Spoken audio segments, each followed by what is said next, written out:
This is food. This is beans. So, Shang-Chi and the Legend of the Ten Rings. Adrian, what did you think of this movie? Simon, I thought of this movie good things. I love this movie. I think it's fantastic. There's a couple things that I didn't love about it, but the vast majority of this movie I thoroughly enjoyed. How about you, my friend? I loved it. I love the action. I love the acting. I love the direction. I love the pacing. Again, not a whole lot that I didn't love, except for perhaps, and this is again a small criticism, is that they followed that original Iron Man Marvel formula, and I wish they wouldn't do that for origin films anymore. Is kind of my hope to just get out of that. This was an amazing origin film that followed the Marvel formula, in my opinion, but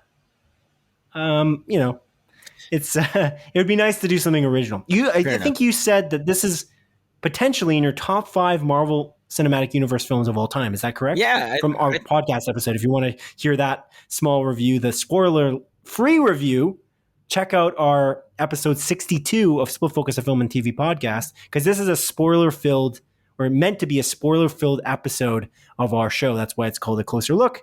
But yeah, you said top 5 more MCU movie. Is that right? Yeah, I think it might be, honestly. I don't know that for a fact. It's definitely in my top 10, but it might just be in my top 5. There's a lot of things, again, I really loved about this movie. And I think the like amazing action and fight choreography in this movie was just, like I said, amazing. It's incredibly memorable. And unlike Black Widow, it has a plethora of action scenes that I'm literally still thinking about it. And, I watched it only a couple days ago, but I feel like it's going to stick in my mind for a while. It reminds me a little bit of, not exactly the same style of combat or anything, but in Captain America Winter Soldier, that initial fight scene on the boat. Like I remember that fight scene so well.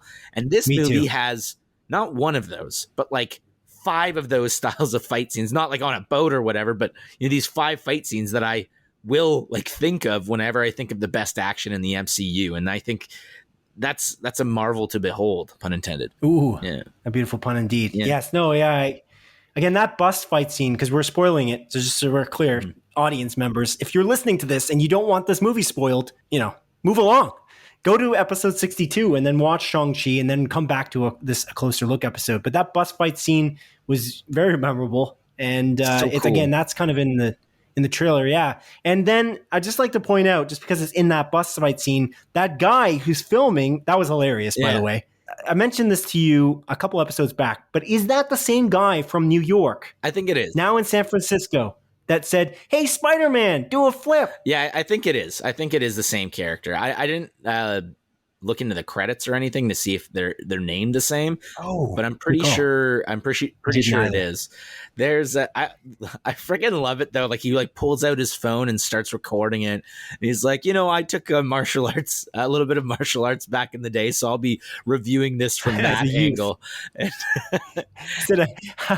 I know a little bit about it because I took martial arts as a youth. I just like the use of the word as a youth, or the phrase as a youth was brilliant. Yeah, no, it was awesome. And he does it the whole way through. He's just narrating it. Oh man. It's just, there's so many good moments like that throughout that are just, they could be seen as throwaway moments, but when you throw them all together, it's a hilarious movie. It's a bright spot on my last few weeks. Honestly, I just find it's just, I'm so pleasantly surprised that it was that amazing. I shouldn't be that surprised because it's Rotten Tomatoes score of 90%, but yeah, it's awesome. But speaking of funny moments, I mean, we'd be amiss if we're doing a spoiler cast type episode here, and we didn't mention Trevor. Ben Kingsley returning to the MCU after Iron Man 3, playing Trevor Slattery, if I recall correctly. I think that's his name. Yeah, that's right. And yeah, holy hell, man. When he's introduced in this movie, it's a sight to behold. He's so freaking funny, dude. I just didn't see it coming. Yeah, that's the crazy. The funny thing is, it's referenced earlier on in the movie by Zhu Wenwu, played by Tony Leung. He mentions the fact that he's referenced in the United States as the Mandarin. Yeah. And that's kind of why Trevor Slattery, ends up playing the Mandarin as like a terrorist because he's just a gullible actor who doesn't really know what he's getting himself into, so he just takes the job because he's got to pay his rent, basically, in Iron Man 3. And I guess Shang-Chi's father, Zhu Wenwu, he specifically breaks him out of prison to kill him. Is that correct? Yeah, he originally breaks him out of prison to kill him, and then when he brings him back to, I guess, the Ten Rings like base, they decide not to kill him because of how much they like his rendition of Macbeth. Yeah, and I think what's Shang-Chi's sister in the movie, Jiling. Yeah, Jiling. She even mentions like, "So you're just a court jester then," or something along those lines. I think she mentions it, or maybe it's Awkwafina's character. I don't recall, and it's like, yeah, I guess so. And it's really damn good. And like when he is introduced, there's an adorable little creature, I guess is the best chicken creature, chicken like puff. What did he say? Puffball? A pig chicken. Pig chicken. Yeah, Awkwafina said that. Yeah, named Morris. Is it Morrison? I think. Isn't it Norris? I thought it was Morris. I thought it was Norris with an N. No, I think it's M for meningitis, Simon. I'm certain it's Morris. Okay. I'll take your word for it. Yeah. And that little cute, adorable character is brought in. And I don't know, I'm a sucker for adorable little animals, I guess. Technically an animal. Whatever that is. Mythical creature. And I think it was like a super welcome addition. And I'm glad that it was bringing in, like these older movies, because we're probably not going to get, Tony Stark Iron Man again, at least with Robert Downey Jr., I'm assuming, after, the events of Endgame and everything. And it's nice that we're still referencing those movies. Like Iron Man 3 came out after the first Avengers movie. Like this is we're getting on to like 8-ish years ago, give or take. I think it was about 8 years ago. So it's cool that they're still referencing those past movies so deeply and bringing in a character like that. And on top of bringing in a character, they brought in Abomination that we haven't seen since The Incredible Hulk, which came out in, I think, 2008 as well. Yeah, no, it's nuts. It's awesome to see Abomination. That was the weird thing about that. Is a little strange is that he's a villain, but he's not really a villain. Also, Wong was introduced into this as well, and I just think Wong is a great character in general. So it was awesome to see him again. But he was kind of friends with Abomination, which I don't really understand that dynamic. But well, it's interesting, and it's kind of funny because which movie? I think it was in Infinity War. Wong mentions that he's broke or doesn't have any money. Maybe it was in Doctor Strange, and I guess like it seems like this is kind of his side hustle. Like he's partnered with Abomination for them to kind of work together and beat the shit out of one another to get a bunch of money and leave. And it seemed like they were playing, the bets so they could take home some cash. And I thought that was a neat little nod to, just almost a throwaway line from a previous movie. Yeah, that is neat. Mm-hmm. I don't know if I must have picked up on it at the time, but I didn't realize that he was broke. So I guess I didn't remember that fact. Yeah. But yeah, it's cool. Like there's lots of references in this film to the rest of the universe. And I really, it's awesome. Mm-hmm. I like to speak to the references just to go to the very end of the movie. We have that moment with Wong. Wong comes back, picks up Shang-Chi and Katie, and asks them to come with him. They go back to the Sanctum Sanctorum, and he basically has on a video call, like a weird holographic video call, Mark Ruffalo's Bruce Banner and Brie Larson's Captain Marvel. Yeah. Huge There's surprise. A lot there to unpack. Huge surprise. So most notably, the one thing I noticed immediately is that Bruce Banner is not Smart Hulk anymore. He's not, half Hulk, half Bruce. Like that perfect balance that he found in Endgame, I guess, isn't there anymore.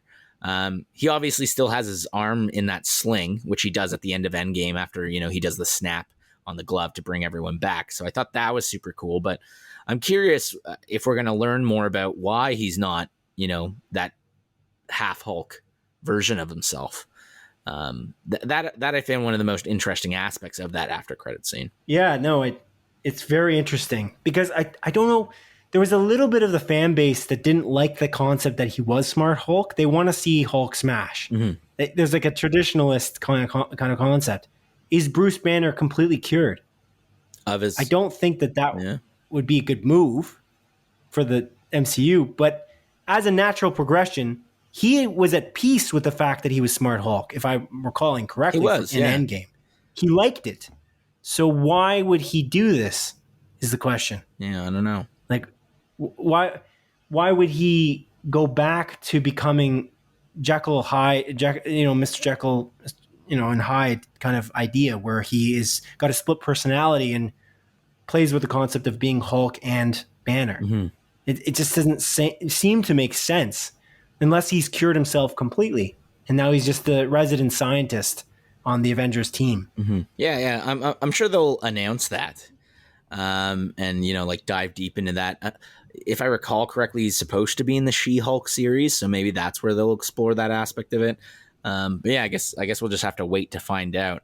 But yeah, in terms of that after credit scene, and it's cool to see Captain Marvel in this. Again, I really like Brie Larson as Captain Marvel. I know she gets a lot of hate, but I think she's a really great actor, and she does a great job in that role. And obviously in this one, she seems more Captain Marvel from Captain Marvel as opposed to Captain Marvel from Endgame, which seemed like I'm pretty sure they recorded all those Endgame scenes prior to Captain Marvel even being, filmed. So, they found their footing with her character in Captain Marvel, obviously. And, she seemed a little bit more charismatic and jolly and smiley, which I like. She grew her hair back since Endgame too. So I guess that shows how much time has passed, which is neat. And that whole aspect of, the 10 rings are not from this universe even. And, they're thousands of years old, and they're apparently, sending a beacon, like a signal off to someone. And I didn't do any like digging into that. So I have no idea what that's referencing, but it almost seems like maybe this is that first sign of the MCU introducing maybe a big bad, that this is sending a beacon to some sort of, like I said, a big bad coming in, and it sees the beacon, and it might, cause a bunch of kerfuffle. It reminds me a lot of the after credit scene in the original Avengers movie where, you see the glove and then Thanos is introduced for the first time and you're like, oh shit, like maybe this is a character coming on in the future. And obviously he was, and Thanos was the big bad of that first arc in the MCU. So I'm curious what they're going to do with that aspect of it. And I don't think that the 10 rings are nearly as powerful as the Infinity Gauntlet, though, with all of the stones. So I'm not.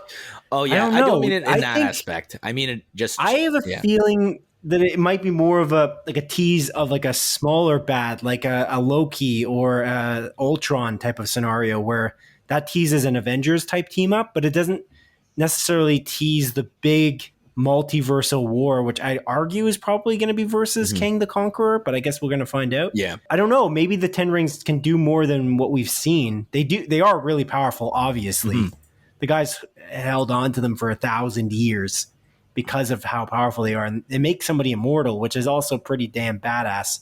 So there's that. Yeah, I wonder if they're going to explore that aspect with Shang-Chi and whether or not he's going to wear them consistently to not age and stuff like that. Or if he's just going to be one of those, like, I'm just going to put it on when I need to sort of thing. He was wearing them, though, in that restaurant. He was. So that's what I find interesting is that I was questioning that because of the fact that Shang-Chi's mother had kind of convinced his father, who was the steward of the 10 rings, and he wore them all the time until he met his mother. And then she kind of convinced him to put them away in a box. And then that whole tragedy happened, and then he decided to wear them again long term. So perhaps there's that concept that these rings are too powerful and they potentially will corrupt a person, as they did Wenwu. The other thing we didn't talk about on episode 62 of our podcast is the fact that whole legend concept of the Soul Eaters. Mm-hmm. I just think that whole thing was handled really well, and I thought that was really cool. And that dragon type fight scene almost became it's a kaiju movie, like a Godzilla. Right, it's a kaiju movie, and that's what I was thinking. Yeah. While I was watching that, I'm like, because my girlfriend really likes Godzilla and like big monsters fighting, like Jurassic Park, like you love that, and the concept of Godzilla versus Kong. She didn't love it as much as Jurassic Park, but she liked that concept because of big monsters fighting. Mm-hmm. And so I was like, oh, look at that, big monsters fighting. It's a Marvel movie. It's funny. It's just it's the greatest combination ever, and that's probably why it's in your top 5. Yeah, I would argue. Honestly, yeah. That's kind of like where I want to segue. Like you mentioned that this follows a very similar formula to the MCU, like origin movies, which I do agree it does, but it does enough things differently and does enough unexpected, twists on that formula that it still felt so fresh and so fun to watch. And although I predicted a lot of things happening, I did not predict this movie would end with a dragon fighting some like weird soul-sucking monster type creature over the water as they're like riding the dragon and shit like that. Like when that was going on, I was like, holy shit, I can't believe this is happening. And I was so stoked to watch it. And then, yeah, again, it's that childlike brain I have in me where I just get so excited watching these big monsters beat the living shit out of one another. How awesome was it when he put the rings inside the monster and then exploded That was so cool. Like it's these things where I'm like, I can't believe they're doing this. I thought that was awesome. Like this dragon's like, it's going, no, the dragon might die. And then, Awkwafina's character just shoots the bow. That was, again, one aspect of the movie where I was like, it seems a little bit odd that she's learning so quickly. But again, they make fun of it. Like she even references, like, I honestly don't even know how I was so good with the bow. Like I just aimed and then I shot the arrow and it hit the dragon right in the throat. So it stopped sucking the soul. And I was like, whoa, like that shit. And again, I think Awkwafina's delivery makes it okay, but that was definitely a little bit of a gripe I had with the film up until that point.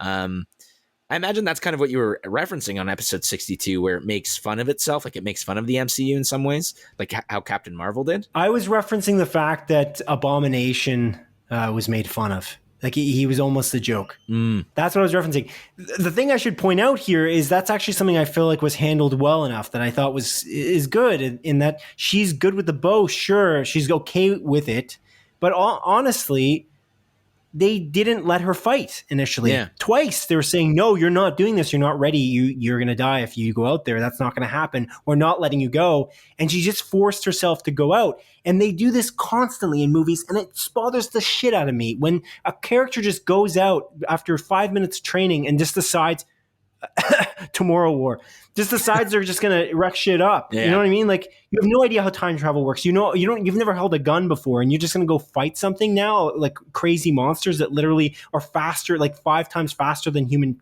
beings. Mm-hmm. Like that doesn't make any sense. So that's something that I think they handled well. Like it was dire, and she just put her life on the line, despite people not wanting her to do that. And I think that was very respectable. And I really didn't like that aspect. I think they handled it well because you see that constantly, and like they didn't make fun of themselves. They didn't do that thing where they made it unrealistic because it's an action movie. It's like, well, it's an action movie. Everyone should be able to do that. No, that's not realistic. And then you're going to lose the relatability and the immersiveness of the film because of that. Mm-hmm. And I felt like they did that properly. I don't know if you disagree or agree with that sentiment. Yeah, fair enough. I do think it was a little bit rushed. I feel like a little bit. Yeah. There was not much of a training scene. Yeah, that's fair. Like some of the ending, that's actually what I didn't love about this movie. It's one of the few things I didn't love is that it felt a little bit rushed, that ending bit, and where I feel like they could have added about 10 minutes of movie to highlight, maybe Awkwafina training and like, oh, like maybe she has a natural talent and like, them showing her that sort of stuff. But also with Shang-Chi and a lot of the movie, it's like him just being like, yeah, my father was an asshole and trained me to be a killer. And then, he meets up with his dad and realizes like his dad, the reason why he's acting a little bit more maniacal as of late is because he hears his wife, Shang-Chi's mother, her voice calling for her, and that she was kidnapped by her old, village of people and, imprisoned. And my issue with that whole aspect is Shang-Chi is just like, no, Dad, you're crazy, goes to the village and doesn't even explore that idea that maybe his mom is actually imprisoned. It just seems, and yeah, like they splice in those scenes with the flashbacks that he did see his mother die and stuff, but crazier shit has happened in the universe that I feel like at the very least they could have, added a little bit of, Shang-Chi being maybe unsure, maybe being like, did I make the wrong choice? Like leaving my dad and like maybe these people do have my mother. And I feel like they could have explored that a little bit more. But again, that's a very minor gripe in an otherwise excellent movie. I kind of agree and disagree with you. I get it, but the guy, okay, they know this guy is a tyrant of a person. So this concept of him not being believed, and the fact that the Ten Rings gang threw them into a cell. In terms of Shang-Chi, I mean, he literally was traumatized by the fact that his mother died in front of him. So he would believe that legitimately she was gone. So I think that it was easy to see him as somebody who's corrupted by power and the kind of devil speaking in his ear, especially when you go to that village. These people are like magical people. They have some abilities that are truly incredible. Yeah. They're able to take down this guy with these 10 rings, potentially. Like his mother was able to defeat him because of the fact that they're so well trained and they're living in this magical place, like this truly magical place. With mythical creatures and weird horses. Right, and pig chickens. Yeah. And with that concept of like them getting there and then meeting them, like Simu Liu and his sister meeting their aunt. Their aunt explains right away, like, no, I don't believe this for 1 second. Like she's gone for sure, and we would know. We literally live next to the cave. Yeah, like you know what I mean. Like there's a whole group of people, and it's not like they're just crazy people who think they do magic. They literally do the magic in front of you. Mm-hmm. So it's not. I don't know. I feel like when there's a whole village of scientists telling you things are one way, and the one crazy person on the internet is telling you it's something different. I'm gonna just probably side with the village of scientists. Yeah, fair. That's a fair enough point. I do agree with that, like to a certain extent. But like, seemingly, you just trust these people, and yeah, it is his aunt that he's literally never met before. Maybe he's heard about her, like through his mom and stuff, but he just believes her. Like there isn't even a moment of hesitation of him being like, "Oh yeah, no, like maybe my mom is there. Maybe they're lying to me." There's none of that, but. He kind of doubted it from the beginning, but I can see your gripe with it. Maybe they could have, went for a little bit more of an explanation as opposed to kind of just nixing it right away. But I believed it. I believed it. It was a very mirror of Arised or Erised or however you pronounce it from Harry Potter type situation. I think like that was kind of the idea, and I think Simu Liu's Shang-Chi believed that as well. I do think that one thing that they could have done a little better, and this is like really nitpicking at this point, but the moment where he is getting those voices from his dead wife, it would have been nice to see it a little bit more visually, or not just hear a voice kind of in the void. It didn't feel, it was weird. It felt like there was something missing in those scenes where he's sitting in his study and he's hearing his wife's voice calling to him. I feel like there could have been more depth there. That it almost felt like he was like thinking on a memory, but he was really hearing these voices in his head. There's so many tricks that are out there to kind of show kind of that concept of seeing an illusion, of having a hallucination, and I just don't think they really handled it. He explained it as he was hearing it in his head like a whisper, and then when they actually showed her talking, which they didn't really show her talking at all. They just kind of put the voice into like a voiceover state while he's sitting in his study. It just sounded like she was just talking normally. So I was like, is that a flashback, or are you having a flashback of a moment that you had before, or is she talking to you now? I don't know. I shouldn't be that confused. It should be really easy for them to pull something off with CG magic, or maybe a little bit better audio mixing. That's the only thing that I kind of had a gripe with, that was kind of a strange technical thing. But otherwise, by the way, CG was really good. I really enjoyed looking at the pig chicken. Very cute.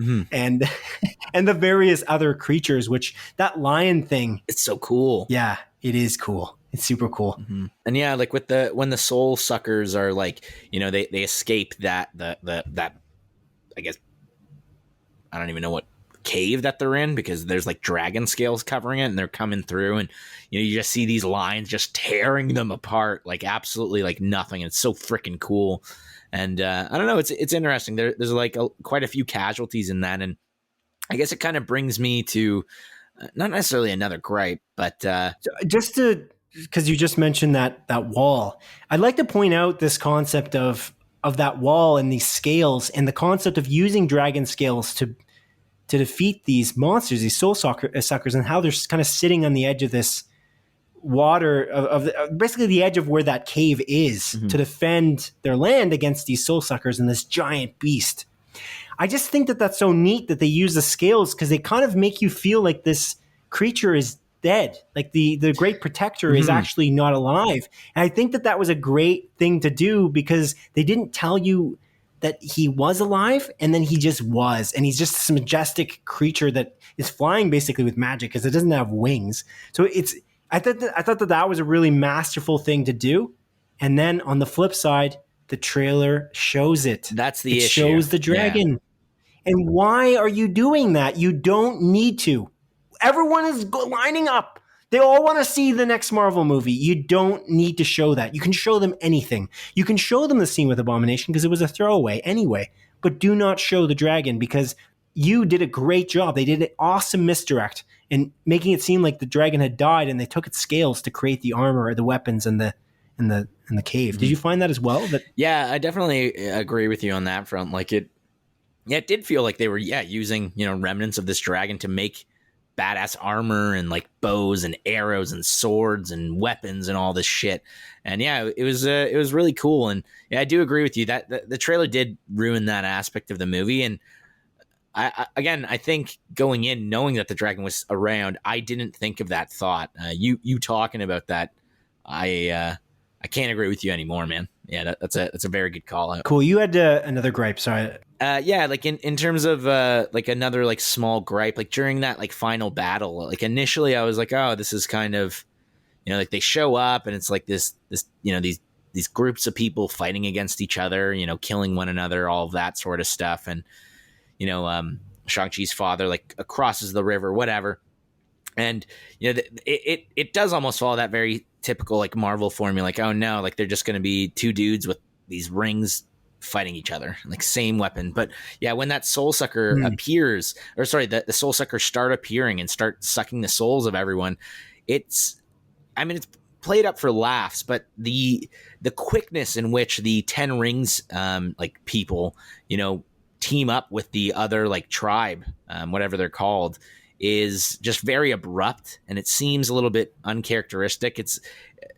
We don't see much of those guys, but it just seems like they're like, no, we're not teaming up together. And then there's like a quick little tidbit where the soul sucker sucks the soul out of like one of like the badass ninja people, and you're like, okay, actually we probably should work together. And then they just start working together like nothing really. I think I agree. Yeah. I agree and I don't agree. I thought that was cheesy, but at the same time, they literally lost their best warrior. Mm-hmm. You know what I mean? Yeah. The guy who gets killed first, his soul sucked out of his face in the most horrific way possible. And the guy's like, oh shit.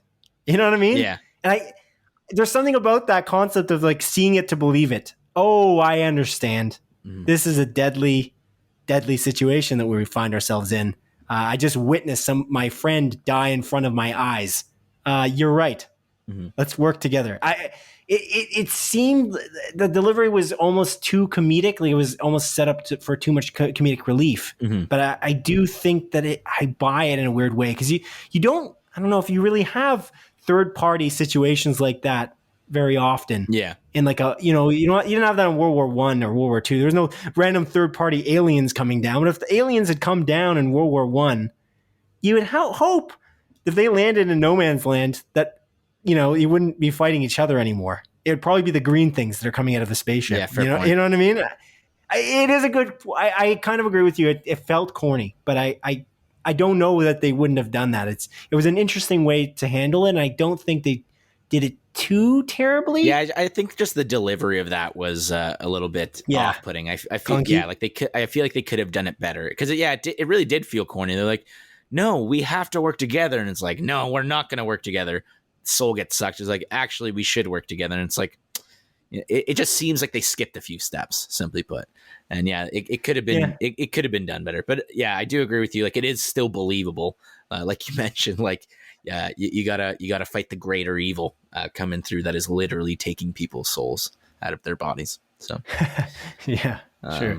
I really loved this movie. Like a couple things that I didn't really mention that I just want to say that I really loved about it is that you've mentioned is the way they kind of incorporate flashbacks throughout the movie is really awesome. Like the way they highlight, these relationships between characters, most notably between Shang-Chi and his father, was absolutely masterful in it. And these flashbacks were spliced in at the perfect moments, and it really added this like extra emotional impact. And yeah, I agree with you. The pacing was on point, and I think that had a lot to do with it.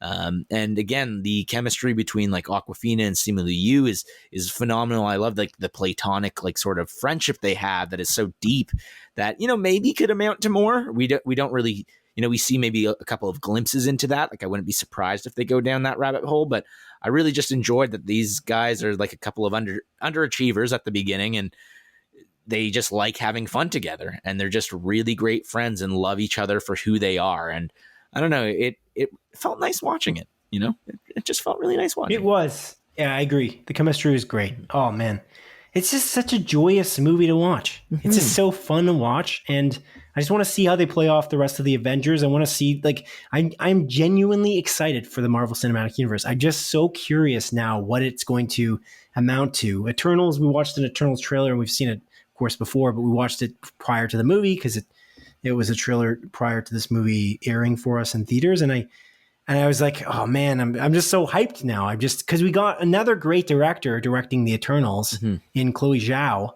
who literally just made the Oscar-winning Nomadland. So, and honestly, I was just looking right now at what else. I'm curious because he just did such a great job with Destin Daniel Cretton, the director, mm-hmm. has done, and most recently, I think, the most praise is the movie Just Mercy with Michael B. Jordan, right? Michael B. Jordan.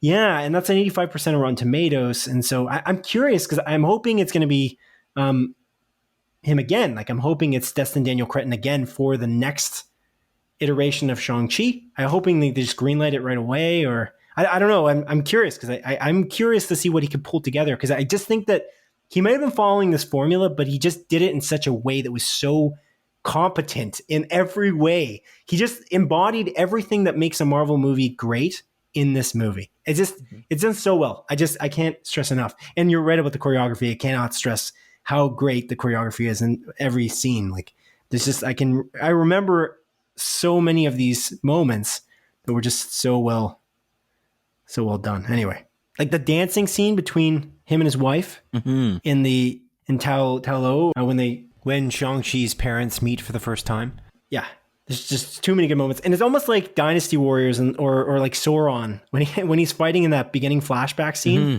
where he's like just throwing soldiers. Yeah, just fucking destroying these people. Yeah. There's a genre of a game, I guess there's a genre at this point, but Dynasty Warriors is kind of turned like that. They're kind of Musou. Game is turned into Musou games. Oh, is it? But yeah, like when you hit people in that game, they go flying. It's always been the most entertaining thing for me playing those games. Is that still the way it's still run? Because I haven't played Dynasty Warriors or a game like a Musou game. For years. So I played. God, what is it called? Hyrule Warriors. Yeah, Hyrule Warriors. Breath of the Wild one. I forget what. Age of Hyrule, something like that. I forget what it's called. I played that on Switch, and yeah, that's a Musou style. And yeah, it's very similar. You just absolutely wreck like big groups of people. And I'm actually starting Persona 5 Strikers tomorrow. Same thing. Yeah, which is also made. Yeah, it's a Musou style game, but also a sequel to Persona 5, which I absolutely love. It's one of my favorite video games of all time. So I'm very excited to jump into that. Great. It's awesome that it is that same idea, though. Like you're like Sauron in the Lord of the Rings, like those flashbacks where he's just like wrecking people with his mace. Mm-hmm. He's like knocking people. Yeah, it's wild. So I'm excited for what's next for the Marvel Cinematic Universe. I just want to know why Bruce Banner is Bruce Banner again. Like I want to know what's happening with Captain Marvel. I think that this whole thing is very exciting for me. I want to know what's happening with his sister. Like, what is happening there? Oh yeah, we didn't even talk about kind of scene. Yeah, it's a strange thing. So the very end of this movie, if you didn't watch to the very, very end of the credits, it's not as consequential as the scene with Bruce Banner and Wong. But we had Xiling. She specifically was supposed to be liquidating the assets from her father's company, and instead she seems to be just sitting atop of the throne. Yeah, she's just going to take over the Ten Rings people, which is cool. Like, yeah, the crime syndicate or whatever. Yeah, like not obviously the Ten Rings which he has, like Shang-Chi has, but she now takes control over the syndicate. Yeah, exactly. And I don't know, it seems very in character for her because, like when we see her, she even mentions like one of the lines she says, like, my father didn't let me into his empire, so I created my own. Because she's the one that runs that nightclub where people like with superpowers beat the living shit out of each other for money. And, like, it's kind of cool. It's like she has that empire and now she's literally taking over her father's empire. And like, what is she going to do with that? Because she's not necessarily a good guy, like she's not a good, like she's not a hero necessarily. She's a hero, like a heroic character in the actions she's done, but she definitely seems a little bit more morally gray. So I'm excited how they're going to explore that, and I'm sure we'll see that in the sequels, which I'm sure Shang-Chi will get a sequel movie because they'd be out of their goddamn mind to not do one. I also hope that they bring back like actor Ronnie Chang because I think that he's awesome. He's a great comedian. I don't know if you've seen his comedy special on Netflix, but I found it hilarious.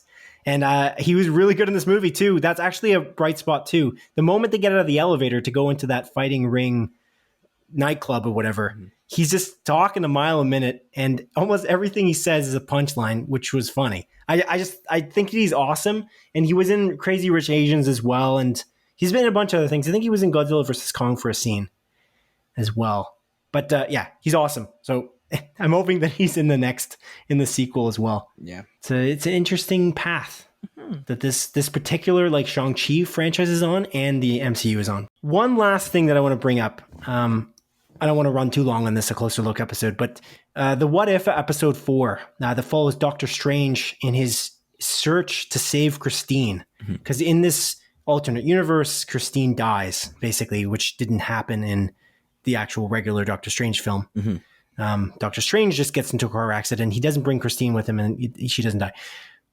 I just found it very interesting. There's like a parallel. What If just came out, so did Shang-Chi. It's kind of following a similar concept. Two men just can't get over the fact that the love of their life has died. They just can't get over it. Yeah. They're obsessed with this concept.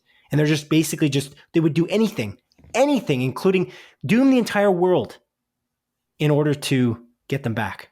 In Doctor Strange's case, he wants to get Christine back. And Ju Woo obviously wants to get his wife back. So it's a very, it's a neat parallel that happens between like 3 days of a Marvel release. I don't know if you caught that or anything, Adrian, but I just thought that was interesting because I think my girlfriend and I just watched the What If episode with Doctor Strange just prior to going to the movie theater. Yeah, man, that's a really good call out. No, I didn't pick up on that, but that's a really good point. It's cool to see like that similar arc. I wonder if that was planned or just totally coincidental. I'm going to guess coincidental. It might have been. Kevin Feige is a pretty organized dude though, so I'm not sure. He could have been more specifically planned that, but who knows? I just think it's cool. It's a neat concept. But anyway. But yeah, I think that wraps up a closer look, unless you've got anything else, any other lasting business, anything else to mention before we let the audience go until our next episode on Monday. No, I mean, if for whatever reason you listen to this entire closer look episode and you haven't seen Shang-Chi yet, go to the theaters and watch it. Support your local theater, give them money, and support this movie because it's freaking awesome. And hopefully Disney will then reconsider putting their movies on Premier Access if this movie does well enough. Right, because if you don't know, this movie is not on Premier Access, so it's not like you can watch this on Disney Plus, which I feel like, as was stated by Bob Chapek? Somebody said it was an experiment. Yeah, it was Bob Chapek. Which it's a little silly, but anyway, I get it. I understand. It is kind of an experiment in that the Delta variant is kind of ravaging North America. But anyways, yes. Well, thank you very much for listening to this A Closer Look episode. Thank you for joining me, Adrian, and goodbye. No worries, brother. Anytime. Goodbye, gang. Take care. Great movie.